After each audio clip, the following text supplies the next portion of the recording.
Good morning, everyone. My name is ARPAN BANERJEE. I am a research scholar at the Department of East Asian Studies, University of Delhi, and academic counselor here at IGNOU. And I have been teaching you the paper Right to Information.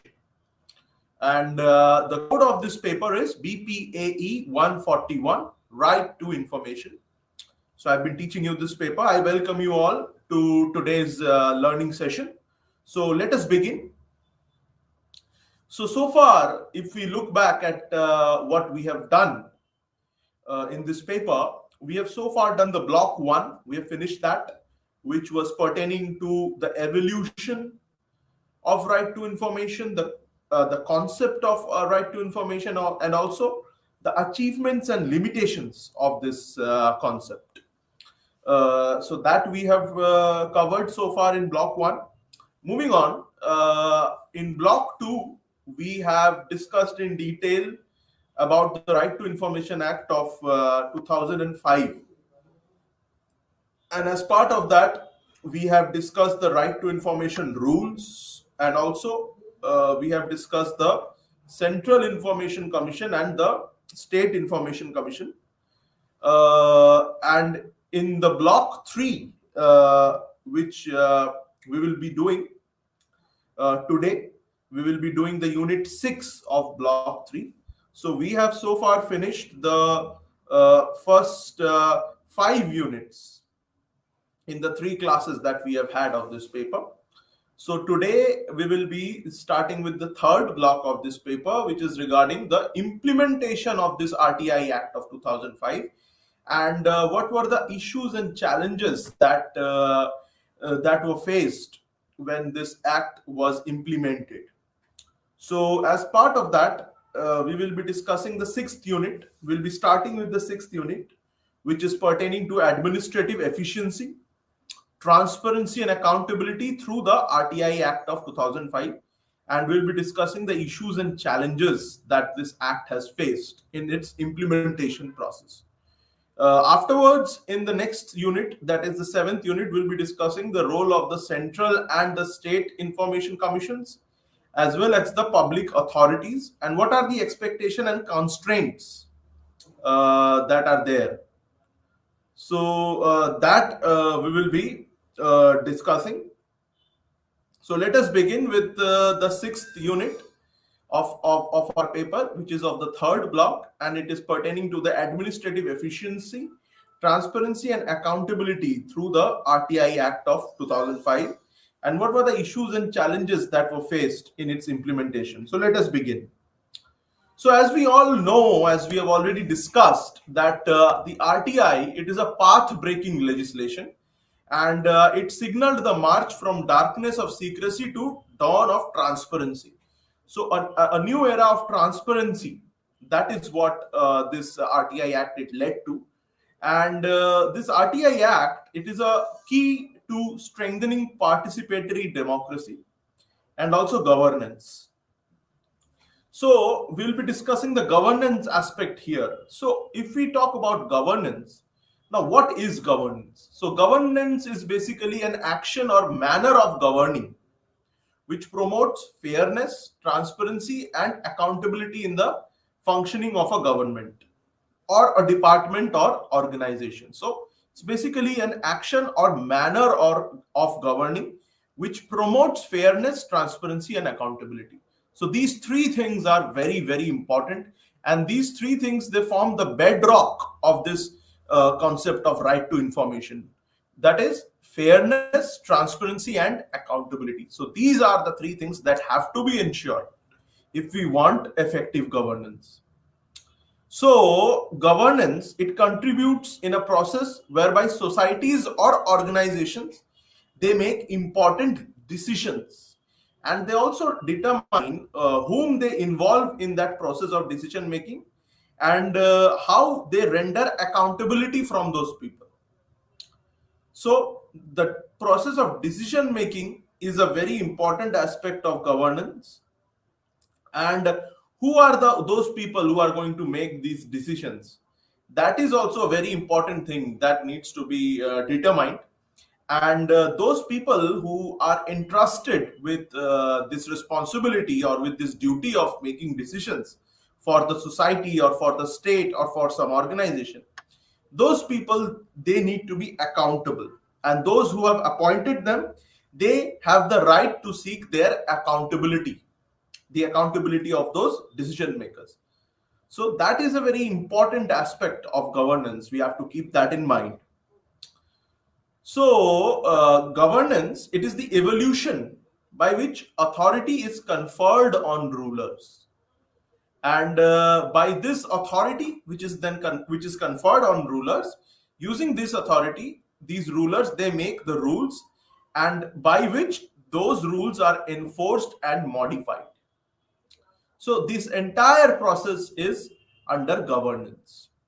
It is basically you confer authority on a ruler, and using that authority, that ruler makes rules, and then those rules are enforced, and if necessary they can be modified also.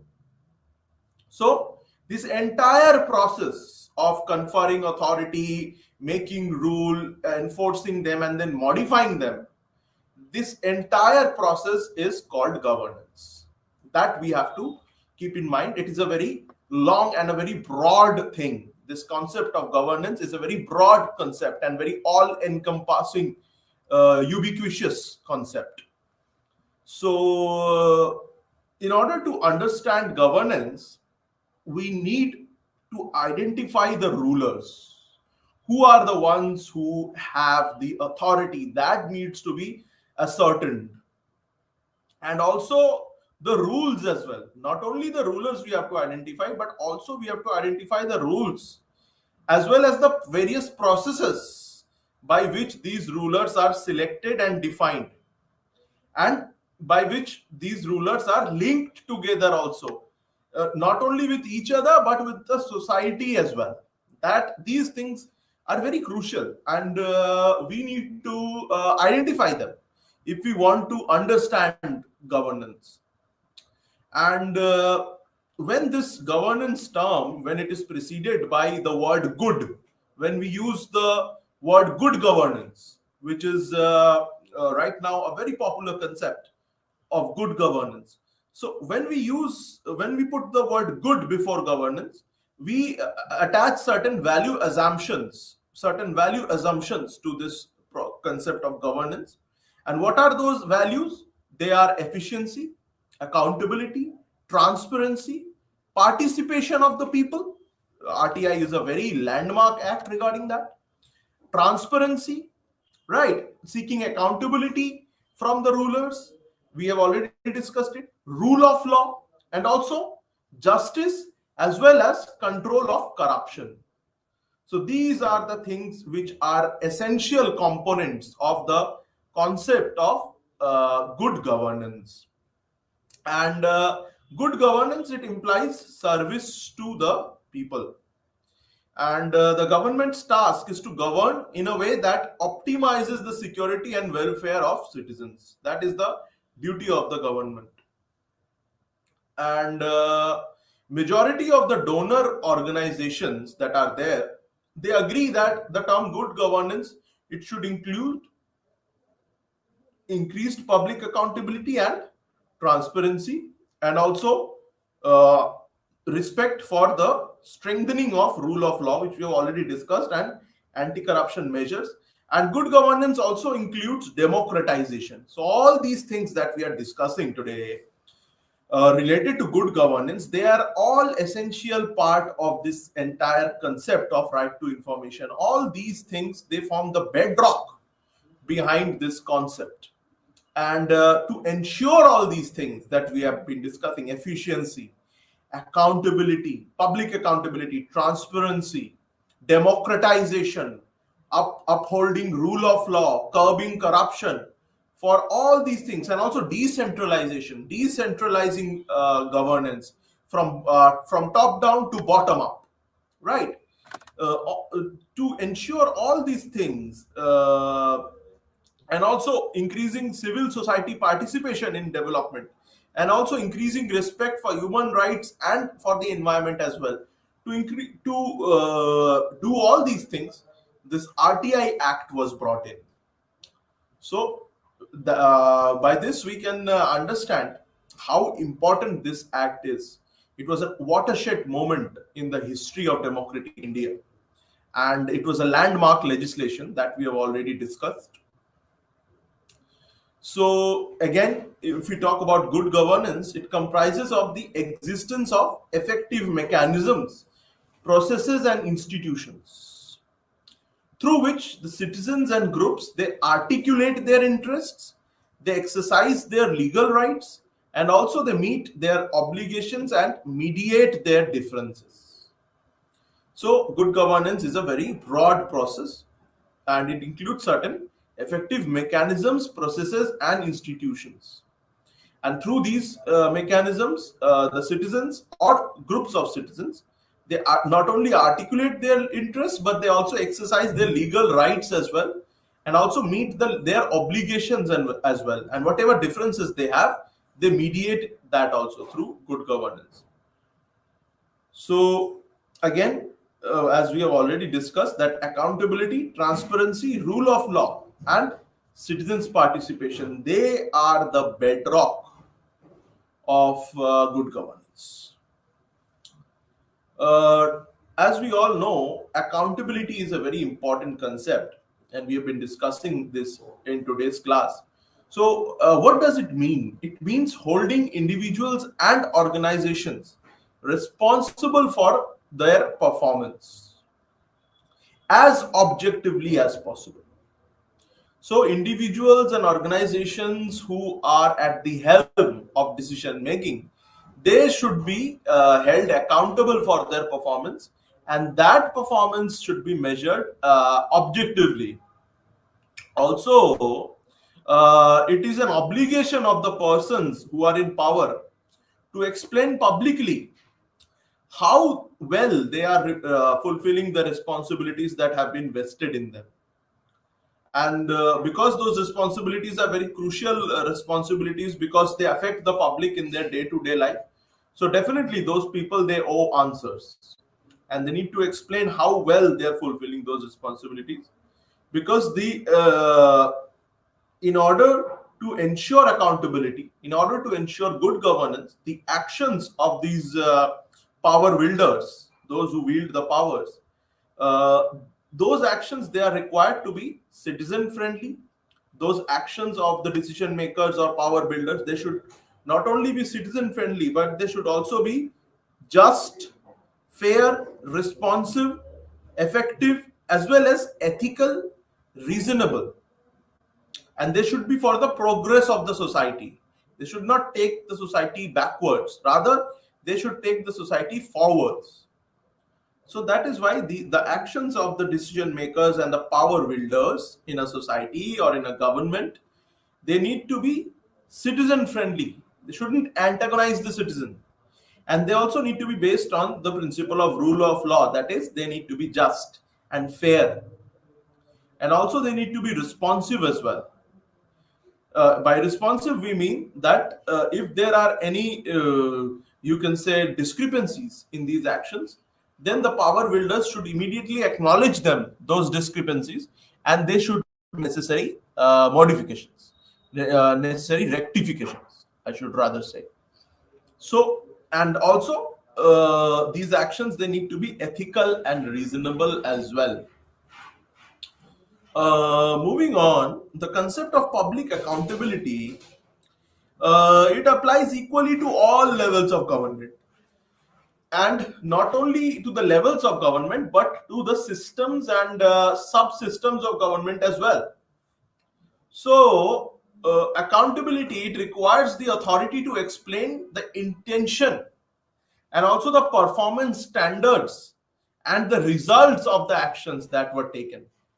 So the output and the outcome of certain decisions, they also need to be explained, right? If that outcome is not as it was desired, then those people who had made the decision, they are accountable for that. And if they are not able to give accountability, they then can be punished as well, right?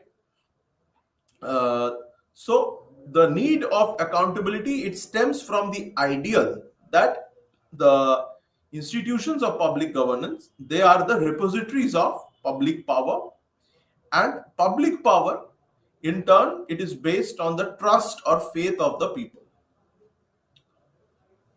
So that is why uh, public purpose, it requires public interest needs, and also public good, it demands that exercise of public power, it must be subjected to the benefit of the society as a whole.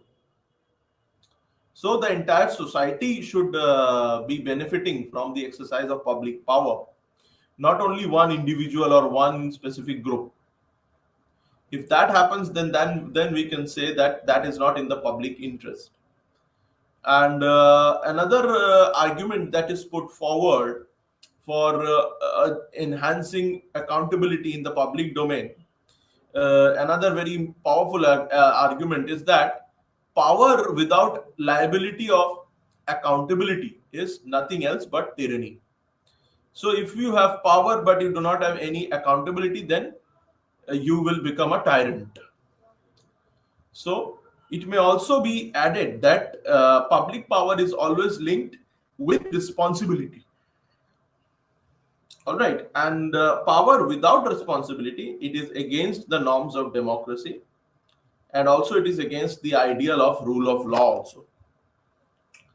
Talking about transparency, transparency in governance, it basically means that people should be able to access public information. Again, this entire RTI Act is for that purpose only, right? To give people their right to access public information whenever they want it. And they should be able to know what public officials are doing and how the policies are being implemented. So that is a fundamental right of the people now.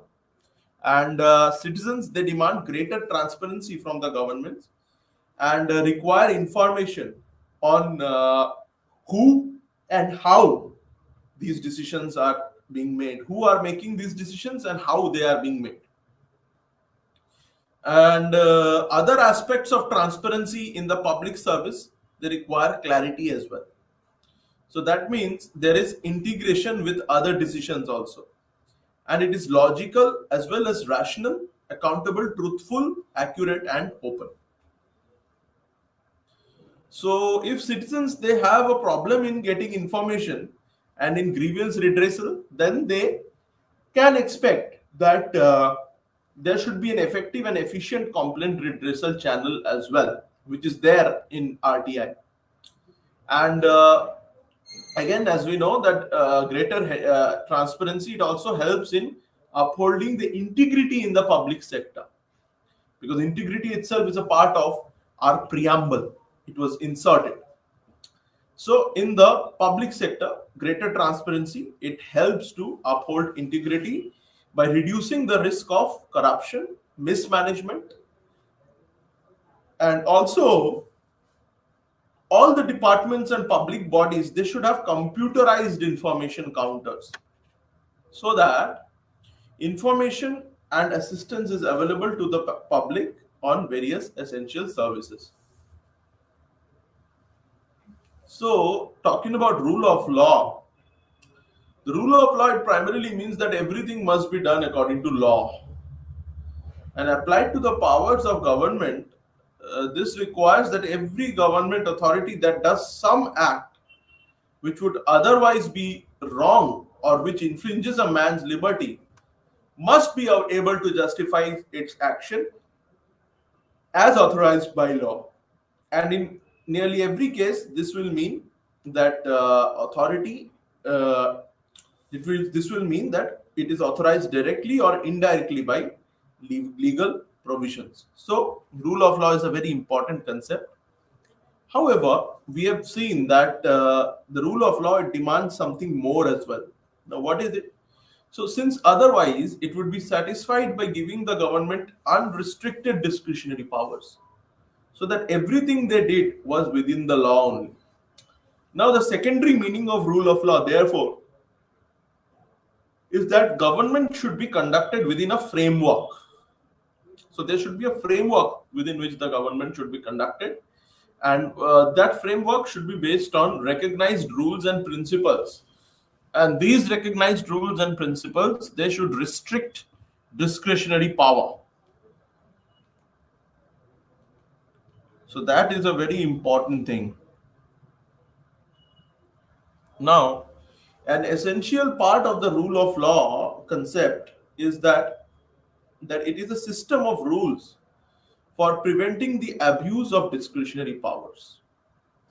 And a third requirement of rule of law is that disputes relating to the legality of acts of government, they are to be decided by judges, and those judges, they should be independent of the executive. So independence of the judiciary, executive, and the legislature, that is also a very important aspect of the rule of law. And in our constitution, in article 50, the separation of the executive and judiciary in the services of the state, that has been enshrined as part of the directive principles of state policy. Again, a third requirement of the rule of law is that disputes as to the legality of acts of government, they are to be decided by judges who should be independent of the executive. And the rule of law, it remains a vital necessity to fair and proper government. So again, if we see that the enormous growth in the powers of the state, it makes it all the more essential to preserve rule of law. And the governance and administration of any social enterprise must be realized within the framework of rule of law.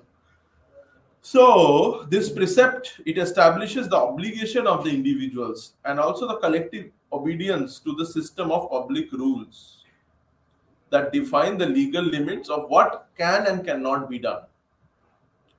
Disobedience to the law, it leads to corrupt and criminal behavior. Now let us discuss how RTI Act of 2005, it has led us towards a transparent and efficient governance. We have already discussed these concepts: transparency, efficiency, rule of law, governance, as well as good governance. That we have already discussed. Now let us see how this RTI Act of 2005, it has led us towards a transparent and efficient governance. So citizens' participation, as we all know, we have already discussed, in governance is very fundamental to democracy, the success of democracy. Democracy without citizens' participation is nothing but a farce, right? So ultimate power, it should vest with the people. So this is an essential way in which citizens contribute to the governance system, and they directly and indirectly, through their collective participation in the civil, public, and corporate institutions, they contribute to governance. And again, greater public participation of the citizens is very crucial for good governance, as greater participation by citizens in decision making process, it allows greater transparency. Further, it also helps to ensure that political decisions, they are adapted to the needs of the people who are affected by these decisions. So citizens' participation in governance, it also depends on the quality as well as quantity of information which is available to them. So in order to participate, they should have the information, the requisite information that is needed. Hence, as we all know, knowledge is power, and information and knowledge, they are the basis of democracy, and also they are instruments of transformation as well. And people's acquaintance with information and basis for decision making is sine qua non for transparency and accountability. So people should be acquainted with information, and based on that information, they can make decisions. And the government which operates in secrecy, it loses the faith of the people, and thereby it also loses its legitimacy and credibility as well. Now, discussing the importance of the right to information, it has been recognized as one of the essential requirements of good governance. So, besides promoting transparency, efficiency, and accountability in administration, right to information or access to information, It also facilitates active participation of the people in the governance process. And world over, the RTI laws, they've gained prominence as critical tools to combat corruption and inefficiency. In India, if we see the RTI Act, it came into being in 2005, and as we say, it was a landmark event that made the governance process of the country accessible to its citizens. Until the enactment of the RTI Act, the Official Secrets Act of 1923, it debarred disclosure of any official information to the public. So the people, they could not seek any official information till this act was brought. And as we all know that this RTI Act, uh, it is based on the principle that all government information is property of the people. And this RTI Act, it has taken democracy to the grassroots level. That is why it is a very important act. And it has also been a step towards ensuring participatory governments in our country. So, this transparency law, this RTI Act, which can also be termed as a law to enforce transparency, to ensure transparency, it has established a practical regime of right to information for the citizens of our country. And also, it has secured access to information those information which are under the control of public authorities. They have now been thrown open to the public. They can seek that information because those who are there in the authority making bodies, in the decision making positions, they are ultimately accountable to the people only, right? So and also as we have already discussed that this RTI Act, it has mandated timely response to the requests that are made by the citizens for government information. And this RTI Act, it has also empowered people to meaningfully participate in democracy and also to hold the government accountable as well. Now, the citizens, they can raise any question, and also the citizens, they can examine and review the decisions that are taken by the government. So in a way, we can say that RTI, it has ushered in a new era of direct participatory democracy in India. So that in that way, it has been a landmark legislation, and it has been a watershed moment in India's democratic history. And through this act, through this RTI Act, citizens, ordinary citizens, they have been made important stakeholders in the governance process of our nation. Also, the decisions that are taken by the government, they are now open to public scrutiny. All right, moving on. The citizens, they can now seek definite and direct response from the officials regarding their work. So in this way, the RTI Act, it has become the most effective instrument to curb corruption and also to promote openness, transparency, and accountability. Also, this act, RTI Act of 2005, it has directed the public authorities to periodically publish an unexempted category of information of general interest proactively through various means, including the internet. Also, any public authority which delays or withholds information required by an individual has been made answerable, accountable, and also punishable as well. If it is found out through that information that a certain official, government official, has indulged in acts of corruption, or mismanagement of public funds, then that official then can be held accountable and punished as well.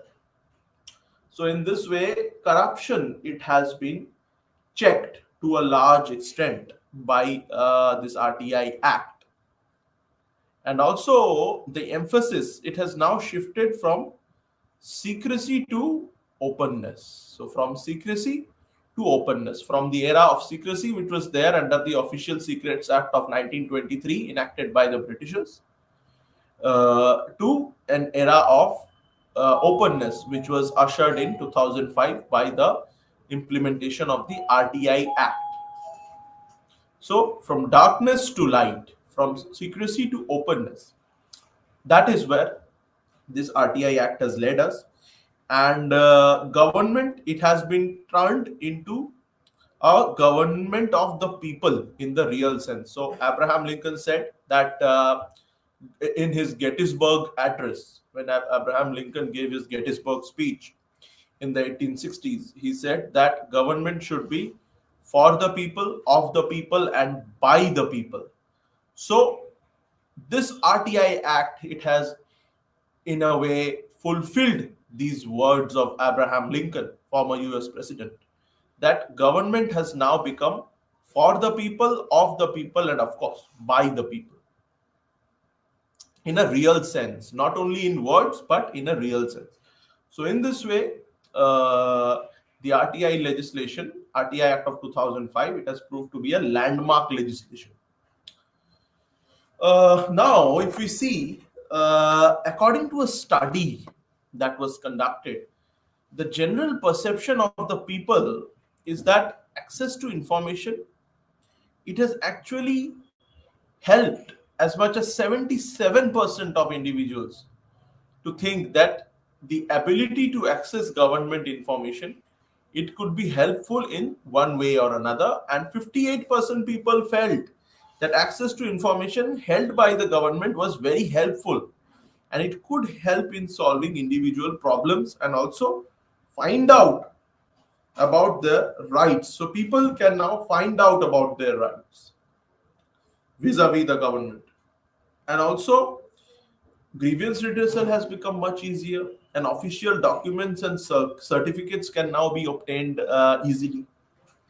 So this legislation has proven to be one of the most important legislations in the history of independent India. And this RTI Act, it has also helped in prevention of corruption. It has minimized bad governance and improved government's efficiency. 24% people said that, and 26% people, they thought that it would contribute to solving community and national problems as well.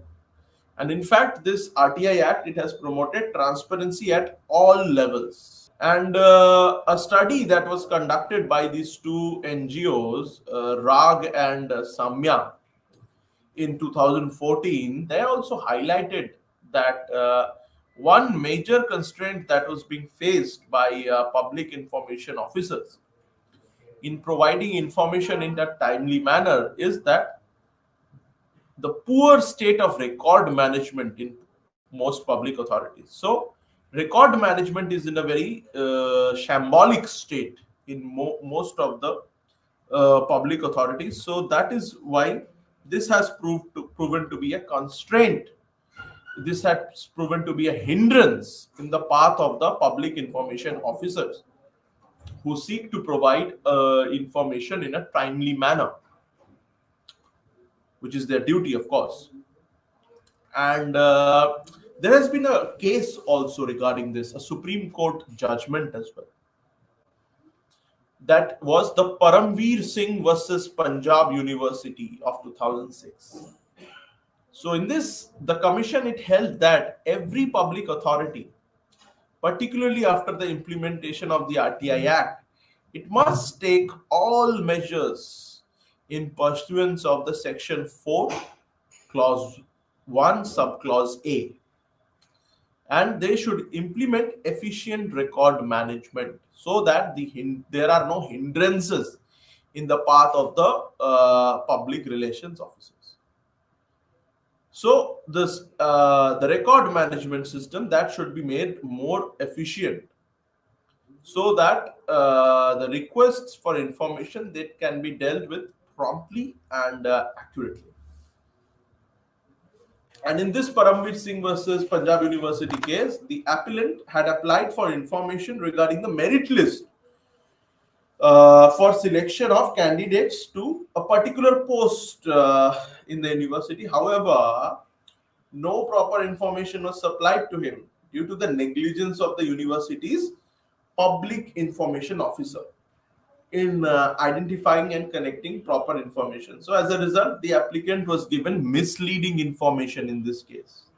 The applicant was given misleading information, and the commission held that the university, it should streamline the record management system in such a manner that information can be provided to the citizens without any delay.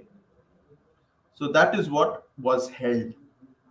And further, there is a need to improve the proactive disclosure of information as well. And suo motu disclosure of information by the public authorities is supposed to be the strongest pillar of this RTI Act. And the section 4 clause 1 subclause B of this RTI Act of 2005, it has laid down the information which shall be disclosed by the public authorities in a proactive manner. And this section 4 clause 1 subclause B, it has listed 17 categories of information which can be disclosed proactively. Now, what are those information? They include information pertaining to its organization, its functions, its duties, and also the procedure that is to be followed in its decision-making processes. So all these things are to be disclosed by the public authorities. And the norms and rules that these public authorities are following, so they have to issue a sort of a citizens charter.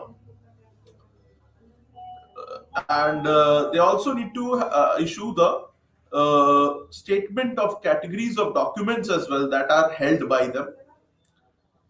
And also there needs to be a public directory of the officers who are being employed, and also the system of remuneration that they are getting for their services. Everything that needs to be there. And also the details of the public information officers also need to be made public, including their name, their designations, their contact details. Now, what was the purpose behind this suo motu disclosure that was put in place? The purpose is to place maximum information in the public domain on a proactive basis, and this will enable the citizens to access information that is held by public authorities without resorting to RTI. So they do not have to file an RTI for every small thing, because this section 4 clause 1 subclause B, it has already said that 17 categories of information, they should be proactively put out by the authorities, so that for every small thing the people, they do not have to resort to filing an RTI. And further, this disclosure of these 17 category of informations, they will promote transparency and accountability as well in the functioning of the government or of that particular concerned government agency or authority. Now, section 4 clause 2 and section 4 clause 3 of this RTI Act of 2005, which we have been discussing in today's class, that also mandates that public authorities shall constantly endeavor to provide as much information on a suo motu basis to the public at regular intervals. They can use various means of communication like internet, so that again the public, they do not have to resort to filing an RTI for every small information. Certain categories, 17 categories of information, they should be suo motu disclosed by these government authorities, so that the public, they do not have to face this entire lengthy process of resorting to filing an RTI for every small information. And all information, it must be disseminated widely and it should be disseminated in a manner that should be accessible to the public easily. And also, the authority must also, on its own volition, make all such information public instead of waiting for citizens to file RTI seeking such information. And also, dissemination of information, it must be conducted in a cost effective manner.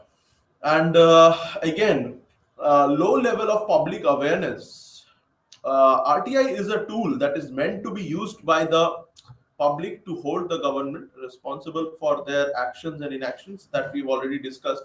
However, the awareness regarding RTI is not that high. It is quite low among the common public and amongst the citizens, and that acts as a major hindrance in using this very powerful weapon. So RTI is a very powerful weapon. However, because of the lack of awareness, most citizens, they're not even aware of its provisions and how they can use it. So that is why, especially people belonging to the disadvantaged and backward communities, they are not that well aware of this power that has been entrusted to them, that has been given to them by RTI. So that is why they are not able to use this very powerful weapon, because of low level of awareness. And section 26 of this RTI Act, it provides that the appropriate government, it may develop and organize educational programs to advance the understanding of the people, especially those from the disadvantaged communities, and regarding how to exercise this right that has been given to them under the RTI Act. And after 15 years of implementation of this act, there still remains an urgent need for a concerted approach to increase awareness amongst the people. And for that, mass media channels like TV, radio broadcast, newspapers, they should be used more rigorously. And social media, now internet, through that awareness should be spread so that RTI can be used more effectively by the people, because it is a very powerful weapon through which they can seek accountability of their rulers, of the executive. So this needs to be done. Awareness should be generated, especially amongst the rural and backward areas. And as I have already said, social media and internet should be used in a effective way to create awareness amongst the youngsters and the urbanites, and also through advertisement, through TV serials, through dedicated programming, this RTI awareness, it can be increased, and RTI as a concept can be popularized. And also this publicity materials, it must be developed in Hindi, English, as well as regional languages as well, vernacular languages, so that their outreach can be better. Now, moving on to the role of the Central Information Commission. Central Information Commission and State Information Commission, as well as public authorities. Let us discuss some of their roles. The roles of the Central Information Commission, the State Information Commission, and the public authorities. And what are the expectations and constraints that are there? The RTI Act, it has completed 15 years of existence. More than that, it has now completed 19 years of its existence. Brought in 2005, it has now been 19 years since it has existed, and we have already discussed what all things it has promoted, how it has ushered in a new era of openness, transparency, accountability, participatory governance. And this legislation, it has already we have already discussed that this RTI Act, it has conferred on all citizens a right to seek information, and also it correspondingly makes it the duty of the public authorities to disseminate information for better governance and accountability. We have already discussed that in the previous unit. And we have already discussed how this act has ushered in a new era of performance and transparency in order to benefit the common masses in the complex modern world. And it has also been a very empowering legislation. The RTI Act has empowered the people to judge whether the government is functioning in public interest or not. So it has reduced the opaqueness. it has created transparency, from secrecy to openness, from opacity to transparency. And the RTI Act, it has also contributed to enhance the ability of the citizens also to become aware and remain involved in the activities of the government. So participatory governance has been increased, and direct democracy, it has proved to be a tool which has ushered in an era of direct democracy. So, keeping this in view, the nature of economic inequality and social deprivation which prevails in Indian society, it is a significant gain for the lower middle class and also for the marginalized people. And however, there is no doubt that no other reformative legislation, it has been able to touch the lives of the people as this RTI has done. And if we see the report of the Transparency International, around 2.44 crore RTI applications have been received, and they have been filed with various central and state governments by the citizens of the nation. And of course, the Central Information Commission and the State Information Commissions, they have played a very important role in ushering in this new era of RTI, along with the civil society as well. So their role cannot be undermined in any way whatsoever. Further, if we see that they have ensured that the act, it surmises and it also helps in better governance also. So this act, it surmises and it also helps in better governance. And according to a report by Transparency International, from 2005 to 2016, a total of 13,48,457 second appeals were received, and complaints also were received by both central and state information commissions. And this act, which was primarily meant to facilitate the disclosure of records and documents, it has far-reaching benefits. So people in India have well recognized and imbibed that information is power. And the passing of a law, of course, it's one of the extremely important parts of securing the right to information. However, that law, it needs to be supplemented by effective implementation of the law to make it more effective and meaningful. And a number of aspects are required to be taken into consideration regarding that to ensure effective implementation and operationalization of the RTI legislation. So some of these facets which require immediate attention are generating public awareness, all right, promoting informed civil service, encouraging cultural change with the civil service, and also developing an efficient and well-organized information management system also. So there have been certain constraints which have been observed in the working of the information commissions, which we are going to discuss in today's class. The first constraint is that there has been a dependence which has been observed on the government for financial and infrastructural support. So these information commissions, they are dependent on the government for financial and infrastructural support.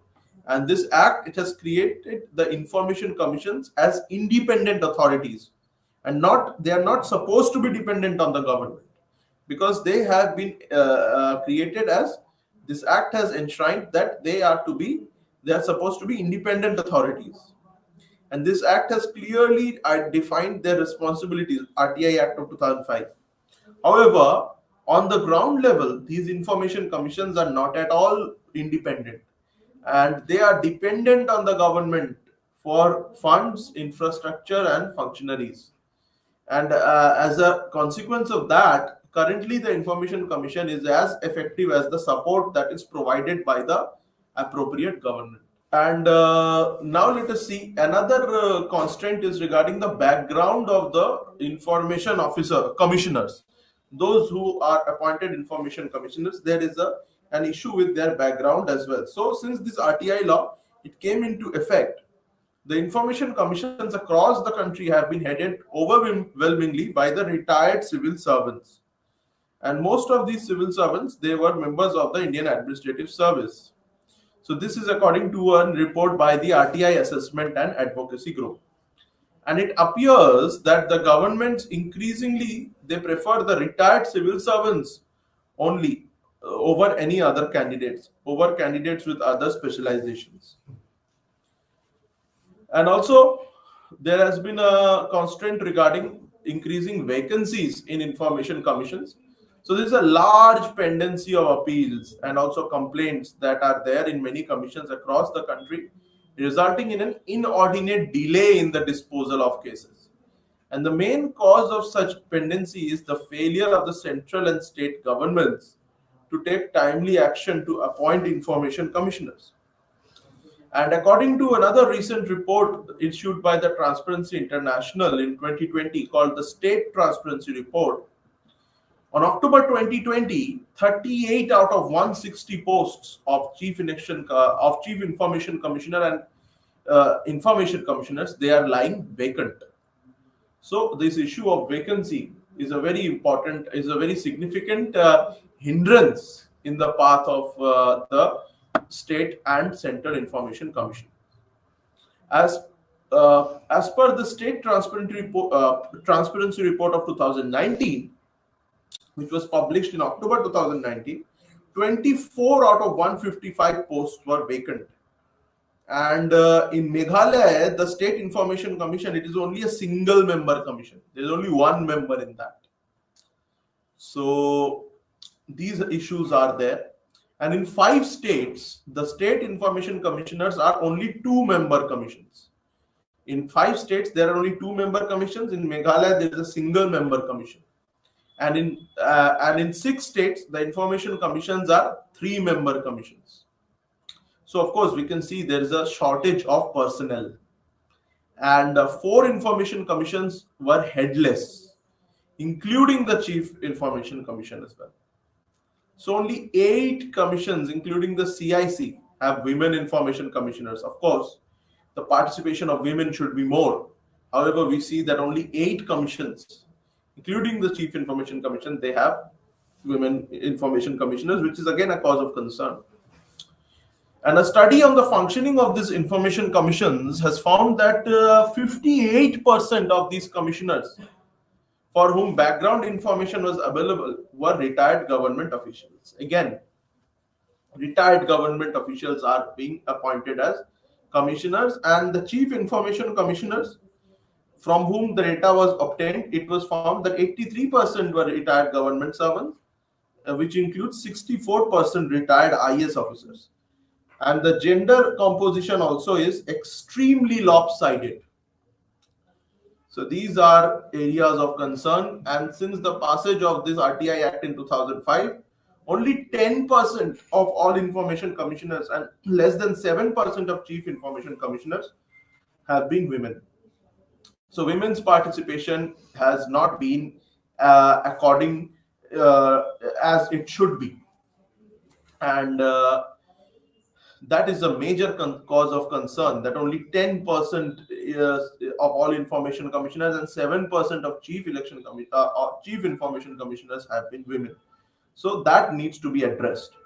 And it also remains the condition in spite of the Supreme Court giving specific directions from time to time to rectify this. The Supreme Court has also intervened in order to ensure more participation of women. However, this problem, it still persists, that the participation of women is very low in information commissioners. So that needs to be rectified immediately. And in the Namit Sharma versus Union of India case, the Supreme Court, it issued directions requiring the governments to make the effort to identify candidates other than retired civil servants for appointment to information commissions. And for effective implementation of this RTI Act, the information commissions, they are required to be better balanced body, and also gender parity also has to be ensured.